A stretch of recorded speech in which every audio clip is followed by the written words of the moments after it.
But nothing makes you feel older than going to a computer museum and seeing how technology has moved so fast in our own lifetimes.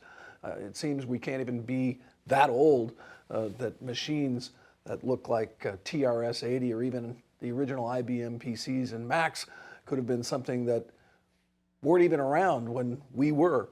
But that's what's happened in our lifetimes. So I remember getting elected to office in the 1980s and being dependent on a kindly, sympathetic newspaper editor who would run my letter to the editor or occasionally print an op-ed, but mostly because conservative political thought wasn't the mainstream in the editorial offices of the major newspapers in the country. We were kind of standing outside the circle. And then came the internet, and with it opportunities to post content online for people of all points of view, true diversity of opinion. And that was really a sea change. It's been marvelous to see how we've gone from millions of people having access to the internet back in the early days to now literally billions. Most of the planet, what we have long called the digital divide, is ever closing. And it's been a wonder, really a wonderful thing. And that's really the genesis of my involvement in lawmaking on the subject of the internet. It was clear even back in the 1990s that the internet was growing at such a rapid rate that the amount of content coming across the portals of the services that were then popular, two that I used were CompuServe and Prodigy. I was an early adopter back then. It was just too much to expect that the old model of government regulation could work. The old model of government regulation, after all, was premised on telecommunications media that were broadcasting to passive consumers, whether it be radio or television or magazines or newspapers. You had a few people at the point of origin, editors sitting around a room deciding what to put in the magazine, what have you, and then millions of passive readers who consumed all of this information. Along comes the internet and it flips that equation. So now we have millions of content creators whose content all converges on a single platform. And it made it no longer reasonable to expect that the editors sitting at the point of origin of radio, TV, and so on, who could be responsible for knowing what was in their product that they were putting out. It was no longer reasonable to think that the platforms that were putting up millions of pieces of content, all of it in real time, would be able ever to understand fully all of what they were publishing to the world. And so the model of regulation, the Federal Communications Commission idea of how we regulate broadcast media and print media didn't quite fit. It needed to be adapted. So I mentioned that I was an early adopter and that I used services Prodigy and CompuServe, then dominant in the field. Prodigy was backed by a number of well-known brands, including Sears, which, speaking of feeling old, Sears was then a big, dominant retailer itself. And they advertised on television, and they marketed themselves to families. I remember commercials featuring families hovered around a computer monitor and so on. That was their pitch. CompuServe was more for techies and the people in the early days of the internet who were on the bleeding edge of technology of that sort. And so one day I was on an airplane reading about a court decision that treated those two differently. And as someone who used both the services, I wanted to find out why. And the difference was this.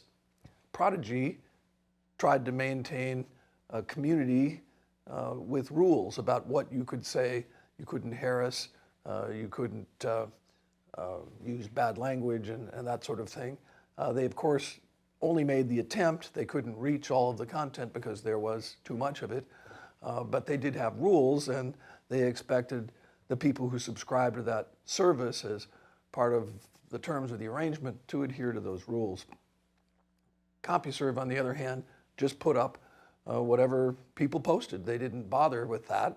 It was what you'd think of as the anything goes model. And for that reason, CompuServe ended up being held responsible, not at all for what users might have posted, even though it might be even illegal content. That was the state of the law.